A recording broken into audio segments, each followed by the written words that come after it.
Hey, what's up mga kabowlers, maligayang pagbabalik sa aking channel. Halina't pag-usapan natin ang balita patungkol sa mas may pakinabang pa si Ethan kaysa kay Davies, at ang balita patungkol sa pagpunta ni Michael Porter Jr. sa GSW. Tara na at pag-usapan natin yan dito sa Basketball Hotshots.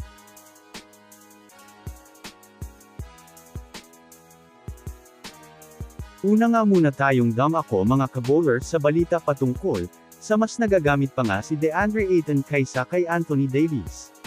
Well, alam naman nga po natin, sa ngayon na unti-unti na nga pong nakukuha ng Lakers ang kanilang mga hinahanap sa isang big man, dahil kay DeAndre Ayton. Kung mapapanood nga natin ang laruan ngayon ni Ayton, ay masasabi nating mas gumaganda na nga ang laruan nito sa ngayon bilang big man ng Lakers. Malaki ang naiaambag ni Ayton sa Lakers lalong-lalo na sa opensa bukod sa rebound.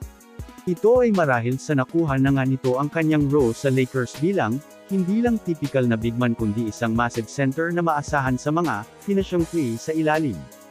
Bago pa man nga magsimula itong si Ayton ay marami na ng mga bash ang inabot nito lalo pat hindi nga daw ito gaanong ka-aggressive sa laruan kagaya nito Anthony Davis. Ngunit syempre yun nga po ay sisimula pa lang kaya expected na hindi pa nito masyadong magagamay ang kanyang ganap sa rotation ng Lakers. Sa katunayan mas nagagamit pa nga ng Lakers si DeAndre Ayton ngayon kumpara kay Anthony Davis. Base sa kanilang minuto ay malayong-malayo ang kanilang pakinabang ngayon. Kaya masasabi natin na maganda talaga ito para sa Los Angeles Lakers.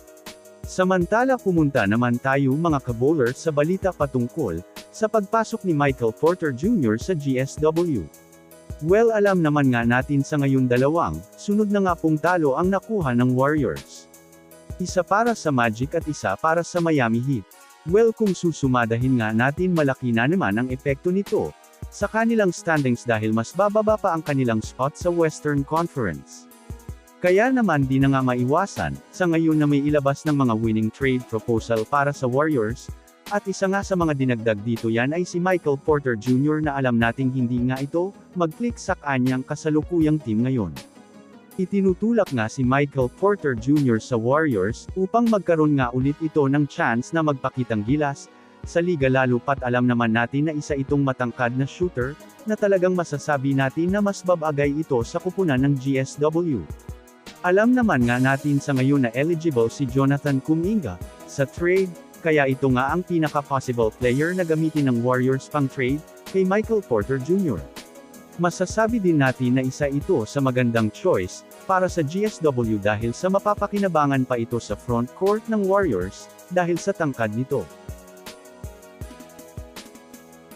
So yun lamang mga kabowlers, yan lang na muna ang pag-uusapan natin ngayon. Pindutin nyo na ang subscribe and hit nyo na rin ang notification bell sa mga susunod na updates sa mundo ng basketball. Again, this is Basketball Hotshots. Thanks for watching.